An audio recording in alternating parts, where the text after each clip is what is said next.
Hello pong muli mga kababayan, nagbabalik po muli ang inyong katambay, si Katambay Manong po para po magkomento pong muli sa inyo. Samahan niyo po ang inyong lingkod.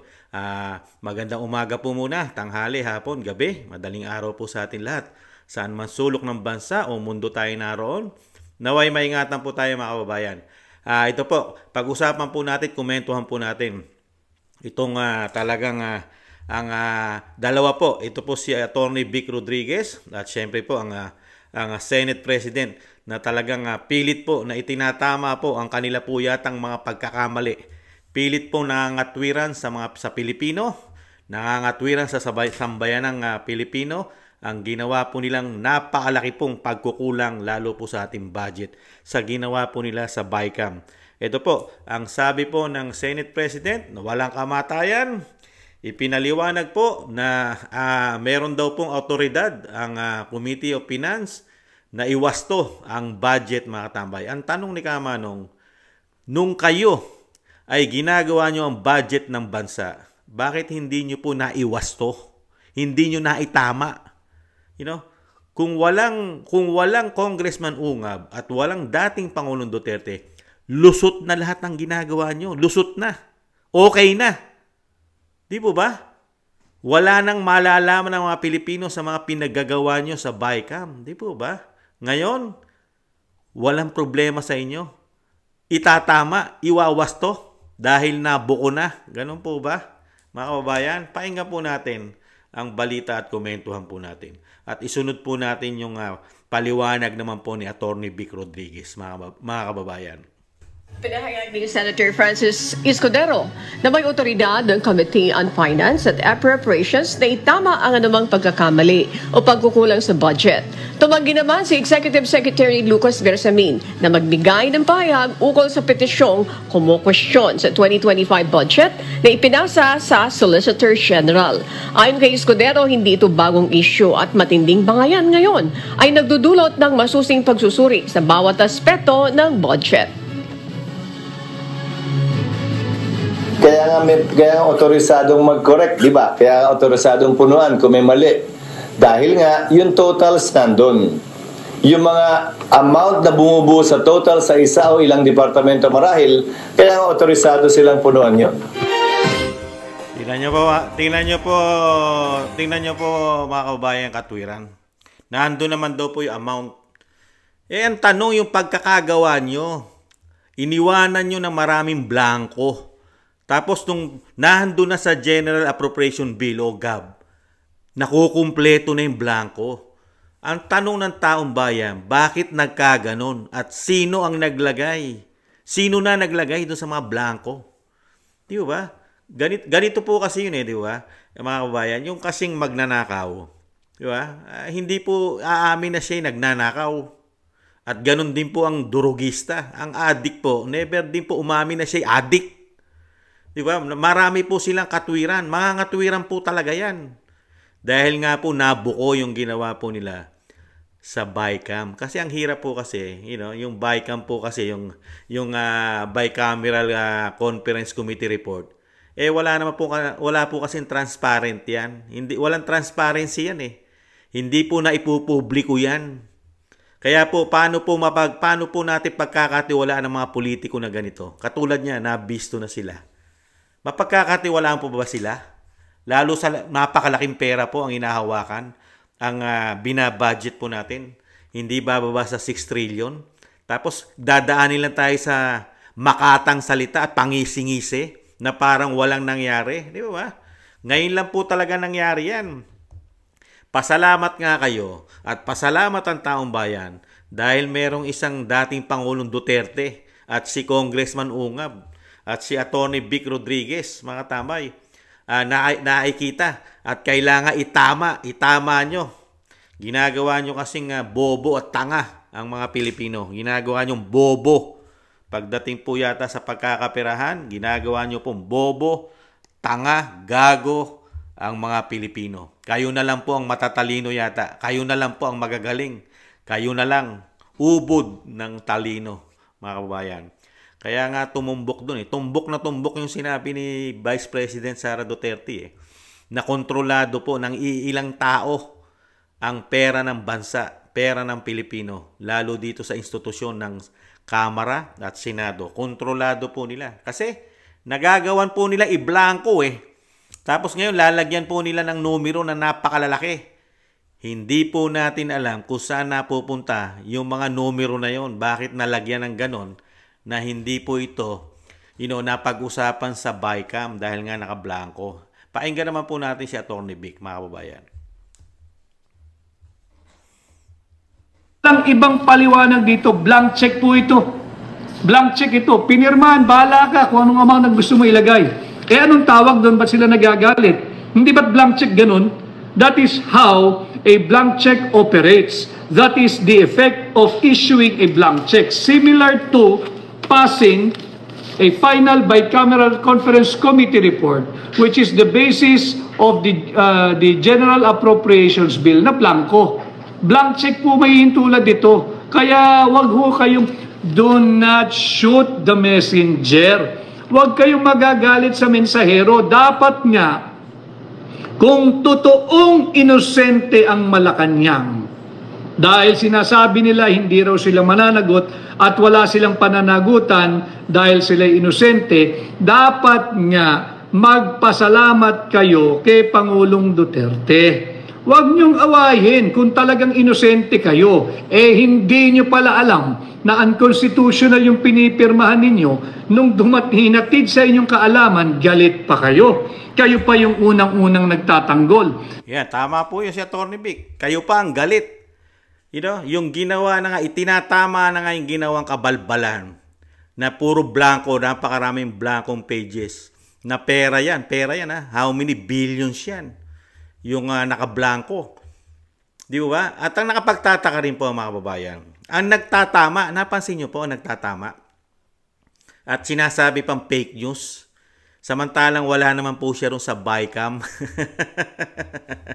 Ang Pangulong Marcos po, pilit na sinasabi. Kasi yung pinirmahan niyang GAA, yung General Appropriation Act, di ba? Pinirmahan niya, wala na pong blanco eh. Pero yung ginawa po doon sa BICAM at General Appropriation Bill o yung GAB, yung mga katamay, doon po nagsisimula lahat yun eh. Di ba? Doon na po nagkaroon ng hocus-pocus yata. At hindi po ba kayo nagtataka mga kababayan? Sino po ba ang nagtatanggol? Napakaraming congressman nagre-react. Di ba? Pati nga si Stella Kimbo nahuli na nga sa kanyang bibig eh, di ba? Na meron po talaga iilan-ilan lang daw, iilan-ilan lang blanco. Pero yung mga makabayang black, umamin din na maraming blanco po. Yung report, yung ginawa pong report ng BICAM. At kasi po isinend po sa kanila ito by email, lahat po ng congressman, mga katambay. Kaya nga po, isa lang po ang nag-react na congressman nung una, di ba? Si Congressman Ungab, di po ba? Pero kung hindi po nag-react si Congressman Ungab, lusot na po sila. Lusot na! Wala nang problema. Tapos na, wala nang problema. At hindi po ba tayo nagtataka, mga kababayan? Nasaan na po si Tambaluslos? Never po nagsasalita si Tambaluslos, mga kababayan. Yan po ang tawag ng Vice President eh. Kay Speaker, Tambaluslos. Nasaan po? Never po nagsasalita at nagpapaliwanag po si Tambaluslos. Pero po ang Senate President, nagpapaliwanag. Kasi joint force po ito eh. Di ba? Pagdating po sa budgeting natin, kasama po ang dalawang institusyon na ito. Ang Senado at Kamara. Sila po ang nasa BICAM. Kasama po ang Speaker at ang Senate President. Di po ba? Pero nasaan po ang Speaker? Tambaluslos daw. Ilang araw na po, linggo na. Pero never pa po nagsasalita ang Tambaluslos. Nasaan na po si Tambaluslos, mga kababayan? Hindi po natin naririnigan ang kanyang paliwanag na tama yung sinabi. Tama ang sinabi ng kanyang pinsan na Pangulo. Na fake news. Mali. Namumulitika lang daw po ang dating Pangulong Duterte. Yan ay ayon sa mga congressman. Pamumulitika at may sinasabi pang kaya lang daw po ginagawa ito ng dating Pangulong Duterte dahil gusto raw pong maibalik ang budget ni BP Sara. Mga kababayan, nakita nyo po yung kasalanan nila. Ngayon, para lang bumango at maitwist nila, ibibintang pa nila doon sa walang kasalanan. Yung kasalanan nilang ginawa, ibinibintang doon sa walang kasalanan. Parang sumama, parang kagagawan pa. Kagagawan pa ng mga Duterte dahil nga nabuko po yung ginagawa nila. At ang nakapagtataka, no, walang tambaluslos. Napakatapang po niyan. Di ba? Nung mga nakarang pahayag niyan, matapang po. Lalo po sa Kongreso, nagsasalita po yan ang speaker. Di ba?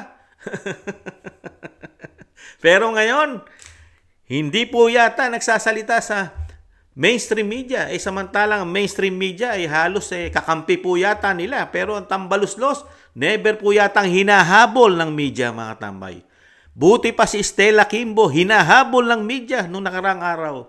Pero ang tambaluslos, saan kaya nagtatago ngayon ang tambaluslos? Dito po sa issue ng BICAM, mga tambay, ng Bicameral Conference Committee report. Lalong-lalo po ang General Appropriation Bill o GAB at ang ginawa po na pirmahan ng Pangulo ng GAA. Ito pong General Appropriation Act, mga tambay.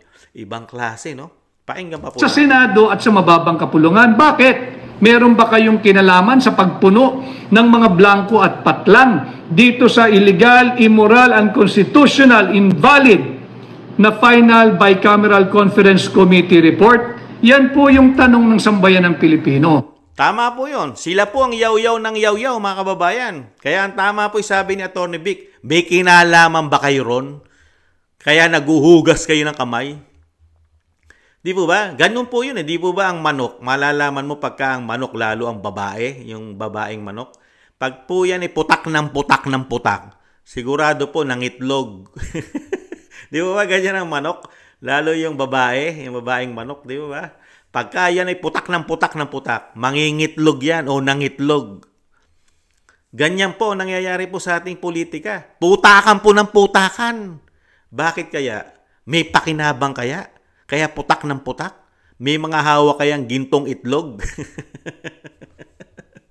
O kaya mga kababayan, sila kaya ay nagpuno doon sa mga blanco? Sila na lang kaya ang naglagay ng malalaking numero para po maitama yung 6 trillion mahigit na budget. Sila na po ang naglagay para tumama at sila na naglagay doon sa mga bilangko nila. Sila na po ang nasunod. Mga politiko na po ang nasunod. Ayon po kay Atty. Vic. Ganyan po sila katindi pagdating po sa pagkakaperahan natin. Nabisto po sila. Bistong-bisto. Palibasa kasi, napakalaking pera po kasi ang budget. Hindi bababa sa 6 trillion. 12 buwan lang po gagamitin yan. 12 months. 6 trillion mahigit. Paano ka hindi masisilaw dyan? Lalo ang mga politiko ngayon. Mga tatakbo yan. Kailangan ng panggastos. Lalo-lalo yung mga politiko na hindi mananalo pag hindi namili ng boto daw. Pag hindi gumamit daw ng malalaking pera, hindi mananalo. Mga katambay, kaya kailangan po nila yata ng malalaking pera. Gamit po ang pera ng Pilipino dahil sa halalan. Di kaya? At hindi rin natin titigilan. Ginagawa ho tayo masyadong mangmang nitong Congresswoman na Stella Kimbo. Kayong mga taga Marikina, mag-isip-isip ho kayo. Yung mga barangay captain natin sa Marikina, mag-isip-isip kayo. Mas magaling pa kayong magpasa ng budget dito sa taong nag-a-apply na maging mayor ninyo. Maghanap kayo ng ibang kandidato. Delikado pera ng Maynila, ng Marikina riyan. Sayang. O, tama po. Delikado ang pera ng Marikina dito kay Stella Kimbo. Nakita nyo po, isang ordinaryong teacher nung maging politiko. Daig pa si Donald Trump sa ganda ng sasakyan, mga tambay. At napakarami yatang luxurious, napakamamahal na gamit, mga bags at mga damit, kung ano-ano pang mga accessories. Saan kaya galing ang yaman ng isang ordinaryong guro? Si Stella Kimbo, mga kababayan.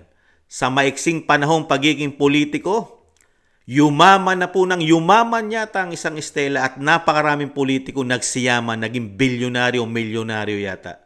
Samantalang ang sweldo lang po ng congressman, kung kukumputin mo po, mga kababayan, hindi po yan na tataas sa kalahating milyon, 200 plus po o 300,000 humigit kumulang. Pero ang kanilang mga naipupundar, mga kababayan, sa sweldo nila, pag inaudit mo, ay parang kulang na kulang po ang sweldo sa sarangya, napakararangyang pamumuhay, napakararangyang mga accessories, di po ba? At napakarami na po yatang naipundar na ari-arian, mga kababayan. Dahil nga, hindi kaya, dahil sa lalaki ng pondo, na kontrolado po ng iilan po ayon sa Vice President, nanggagaling, at sila ang may kontrol ng pera natin, ang institusyon ng Senado at Kamara. Kaya ba sila nagsisiyaman, mga kababayan? Di kaya sila gumagamit ng pera ng Pilipino? Hindi kaya? Yung pagiging prudent at masinop sa financing at sa budgeting ni Mayor Marcy Chodoro. Kung isang hindi marunong sa budget ang ilalagay ninyong mayor, maghanap po kayo ng iba riyan. Huwag itong si Stella. Ginagawa pong mangmang ang mga Pilipino. Yun lang naman po ang punto ko rito. Wala namang masamang manahimik ka na lang kagaya ng mga unang araw mo. Abay, nung nagpa-interview ka, babaliktarin mo pa. Gagawin mong mangmang ang mga Pilipino. Maya ka naman. Hindi kami papayag hanggat meron pang hakbang ng maisog, aming itutuwid ang inyong pagmamalabis. So yan po malinaw sa atin. Tingnan po ninyo yung mga mambabata. Sinasabi na ito rin po'y politika lamang at para daw po pagka nagkaroon ng TRO, isa pang kasinungalingan pag daw po nagka-TRO, kaya gusto naming mapasang tabi itong 2025 budget. Tingnan po ninyo mga kababayan, makinig kayo rito, importante ito. Yung sinasabi nila na politika, kaya daw po natin tinatrabaho na maisantabi itong 2025 budget dahil gusto daw po natin na maibalik yung 2 billion pesos budget sa DepEd at sa Office of the Vice President. Malaking kalokohan. Pag nag-reenact po yung budget, nahawak naman po ng presidente yan, DBM yan O di wag niyong i-release yung 2 billion. Ganun lang kasimple. Ito po ay panglilihis. At isa pa hong panglilihis, meron po silang ginagawa, gagawing rally. Yung rally po ay impeach Vice President Inday Sara Duterte. Tama po yun Kaya nga po, bobo, tanga na lang at magagong Pilipino po maniniwala rito sa mga mambabatas na ito Panglilin lang. Sila may kontrol ng pera. Presidente may kontrol. Di ba? Sila may kontrol ng pera Tapos sasabihin nila na ang Vice President ang parang talamak na mabawi o maibalik ang kanyang pondo na bilyones. Kalukuhan yun. Ngayon pa na pinupolitika ang Vice President, demolition job, political motivated, political harassment, at meron pang impeachment na rally na binubuo sila. Kalukuhan yan. Kaya itong mga politiko na ito, mga kababayan, huwag na po kayong magpagago dyan. Huwag na po kayong maging bobo at tanga sa kanila. Tingnan nyo po ang nagagawa nila. Di po ba sabi ng Vice President? Tingnan nyo ang inyong mga politiko sa inyong syudad, sa inyong bayan, sa inyong distrito. Kung itong mga politiko na ito ay nagawa ang kanilang mga pinangako nung mga nakaraang halalan. Di ba? Nangako sila nung nakaraan bago sila maupo. Ano po ang nagawa nila ng 3 taon sa inyong distrito, sa inyong syudad? Tingnan nyo po, mga kababayan. Singilin nyo po sila. At huwag kayong umasa sa kanila na sila lang ang politiko. Marami pong Pilipino. Mahigit 100 milyon na po tayo. Marami po tayong pwedeng iluklok na halal ng bayan. Hindi po lang sila, mga kababayan. Tingnan natin ang tinrabaho nila. Isang malaking kalokohan ng mga taong ito na bahagi na rin naman talaga ng administrasyon ni Bongbong Marcos. Bakit hindi kayo nagsasalita tungkol dito sa biggest money heist? Ninanakaw 6.325 trillion pesos nating mga Pilipino. Bakit kayo bulag, pipi at bingi na rin? Natapalan na rin ba kayo? Tama. Ito ang tanong natin, yung mga magrarally, anong impeach Inday? Dapat ang sinisigaw ninyo, impeach Marcos, tama. Impeach Bongbong. Yan ang dapat sinisigaw ninyo. Sinisigaw nyo yung, kung nagkasala, sampa ng kaso, 125 million pesos, nalalakihan kayo. Ano palang tawag nyo rito? Baka naman bahagi kayo dito sa mga blanco. Baka naman meron din parating sa inyo. Yan. na real talk po kayo ni Atty. Vic. Nagrarally kayo. Inirarally nyo, impeach Inday. Nagpaplano kayo magrally o nagrarally kayo, impeach Inday. Doon sa 125 million.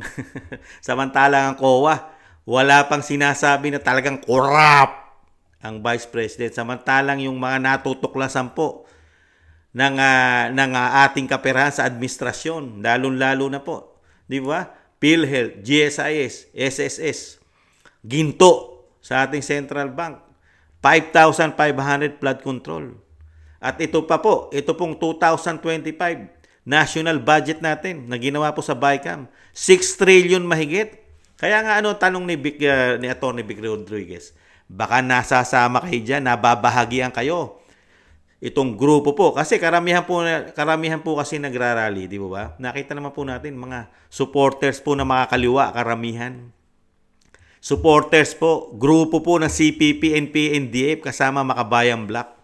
Sila po at kasama rin po ang mga ilan-ilang mga kaparian, kamadrihan, mga tambay. At syempre po, nahandyan po ang mga pula, dilaw, pink, liberal yata, nagsama-sama na sila. Kasi napagkikita na po natin ngayon, yung mga isinuka po at mga na-shoot po sa inidoro, sila po ngayon ang magkakasama lahat. Sila po, mga kababayan. Kaya yung sinasabi na Atty. Vic, totoo kaya yan? Totoo kaya, pati itong mga nagrarally, nasama kaya doon sa sinabing Marites ni Senator Amy Marcos na 1 trillion pagpapabagsak sa Vice President at sa pamilya Duterte. 1 trillion? Kasama kaya sila rito, mga kababayan? Baka meron din kayong particular dito sa 2025 budget. Bakit nga hanggang ngayon yan ang sinisigaw ninyo? Yung mga elitista rin ho kasi yung mga yan eh. Yung grupong yan, bakit hindi kayo nagsasalita tungkol dito sa unconstitutional budget? 2 linggo na pong tumatakbo ang Yan po mga kababayan, 2 linggo na po, di ba? Mas maniniwala po ang taong bayan sa dami po natuklasan po anomalya, lalo po dito sa 2025 national budget. Ginawa po nila. Napakalaki po ito. Kung ito po ay natuloy, at sila po ang naglagay ng numero sa BICAM, ginilagay po nila sa GAB, ito po nga General Appropriation Bill na dito po nangyari po lahat. Yung mga blanco po sa BICAM ay nakumpleto na po at pinirmahan na po yata ng Pangulong Marcos sa GAA. Kaya nga po anong sabi ng Pangulo? Fake news ang dating Pangulong Duterte dahil daw po ang kanyang pinirmahan ay wala ng blanco. Ngayon, sino po ngayon ang fake news, mga kababayan? Sino po? Nakita nyo po, putakan po ng putakan ng mga politiko. Putakan ng putakan. Diba? Parang mga nangingitlog na inahing manok. Nangingitlog, mga damay. Pilit po itinatama ang kanilang mga ginawang kabalbalan sa ating pera, lalo po sa pagbabudgeting, mga kababayan. Kaya nga po nagtataka tayo, napakaraming rally, impeach BP. Pero wala pong nagrarally na impeach BBBM. Walang impeach BBBM. Walang impeach, ma-impeach sana si Pangulong Marcos Jr. Wala po. Hindi po uso sa kanila. Kasi yan din po ang tanong ni Atty. Vic. Kasama po ba sila? Nababahagian din po ba sila? Itong napakalalaking pera na natutuklasan po. Kasama po si dating Pangulong Duterte, Atty. Vic, dating si Congressman Ungab, at lalong-lalo ang Vice President, mga kababayan. Huwag na po tayong magpaluko. Yung ginagawa po nilang ito, mga kababayan, panglihis. Inililihis po nila ang issue. Nakita nyo po, gusto po nilang patayin. Pinapatay po nila ang issue na ginawa po nila sa ating pera ng Kongreso at Senado. Pinapatay nilang pilit. Tinutwist po nila. Dinadala po nila ngayon sa impeachment. Nakita nyo po, sa issue po, sa issue ni Bantag, sa issue po ng ICC, EJK, diyan po nila tinutwist. At ito po, nakita po natin kung ano-ano pa, pati po ang Vice President, para lang po mailihis ang issue, mga kababayan, di ba? Napakagaling, kaya lang hindi na po tayo tanga, hindi na po tayo bobo, dahil alam po natin ang ginagawa nila ay panglilin lang. Nililing lang po ang mga Pilipino para po mawala ang issue yung ginawa po nila. Kaya lang, malabo na pong mawala ang issue kasi dinala na po ni Attorney Vic at ni Congressman Ungab sa Korte Suprema. Nag-file na po sila ng petisyon para mapawalang bisa ang ginawa po nila na sa BICAM Conference Committee Report at kailangan po itong maitama, mga kababayan. Kaya ngayon, malalaman po natin pag nag-release na po ang Korte Suprema kung sino ang tama. Tama po ba ang dating Pangulo? Tama ba ang Speaker? Tama ba ang mga congressman, lalo si Kimbo? Naubod na ng yaman? At tama rin po ba ang ginawa po ng natutulog na tambaluslos na hindi po natin nakikitang nagsasalita, hindi po natin naririnig at nakikitang ini-interview ng mainstream media si Tambaluslos, mga kababayan. Ano na kaya ang buhay ni Tambaluslos ngayon? Kamusta na kaya si Tambaluslos? Yan po ang tawag ng Vice President, Tambaluslos. Napakarami na pong salita, interview sa Senate President. Pero ni isa, walang interview, walang salita ang Tambaluslos, mga kababayan. Ano na nangyari kay Tambaluslos? Buhay pa kaya si Tambaluslos, mga kababayan? Nagtatanong lang tayo. Hindi po natin nakikita samantalang si Tambaluslos lagi natin napagkikita sa ayuda. Lahat ng klase ng ayuda, nahandun po ang Tambaluslos, mga kababayan. Di ba? Ang AKAP, di ba? Tupad. Yung 4-piece. Pati po pamimigay at pati po sa AFP, sa men in uniform, mapagkikita po natin Tambaluslos. Di ba? Sa lahat ng klase po na para po siyang executive na. Pero ngayon, sa issue po ng BICAM, 2025 budget, tahimik po ang Tambaluslos, mga kababayan. Nasaan na kaya ang Tambaluslos, mga kababayan? Sila po ang may control ng pera natin. Sila po ang nagbabudget. Diba? Sila ang nagbabawas, nagdadagdag. Pero siya ang nananahimik ngayon. Pati po si Saldico, mga tambay. Tahimik na tahimik din po si Saldico, mga kababayan. Nakapagtataka. Yan po bang klase ng mga politiko na yan ang dapat pong maglingkod sa atin? Itong mga klaseng politiko na ito, na parang manok pag nabibisto, putak ng putak. Putakan ng putakan. Para po yung pagkakamali, maitama nila. Kaya lang, ang mga Pilipino ay kumakatay ng manok. Kinakain lang ng Pilipino ang manok kahit sila'y magpuputak. Di ba? Kahit ano gawin nilang putak. Mga kababayan, kakainin lang sila ng Pilipino. At kung matalino ang Pilipino, sinasabi nga ni Kamanong, magbabara ang ating mga inidoro. Sa dami po ng ating ipa-plus na mga politiko, mga sinungaling na Pilipino, mga hindi magnanakaw na mga politiko, mga sinungaling na politiko, hindi pala, hindi sinungaling na politiko, at lalong-lalong hindi magnanakaw na mga politiko, ay masishoot po yata sa inidoro ang mga ito. Mga hindi raw po sila magnanakaw, at lalong-lalong hindi raw po sila sinungaling, mga kababayan. Ang tanong ni Kamanong, meron po bang umaming adik na siya'y adik? At meron din po bang umaming magnanakaw na siya'y magnanakaw? Mga kababayan. Maraming salamat po. Magpakatalino po tayo sa darating na halalan. At intayin din po natin yung sinasabi ni Atty. Vic. Impeach Marcos. Impeach Marcos. Sino kaya ang magrarally? Magrarally kaya ang sumusuporta sa CPP, NP, NDF kasama mga Bayan Black? Na-impeach Marcos naman, mga kababayan. Di ba? Kay lalaking pera, trilyon, bilyon. Samantalang gigil na gigil sa 125 million, ang COA, ang COA na mismo, ay wala namang sinasabing corrupt ang Vice President. Mga kababayan, isip-isip po tayo. Hindi na po tayo bobo, tanga, gago, mga kababayan. Matatalino na po tayo ngayon. May social media na po. Maraming salamat po sa nakagusto po ng ating Tambayang Makabayan sa YouTube at TikTok. At ganun din po sa mga nagko-comment, like, share, and subscribe. Maraming salamat po, mga kababayan. Sa muli po, Ingatan nawa, konting tiis na lang po.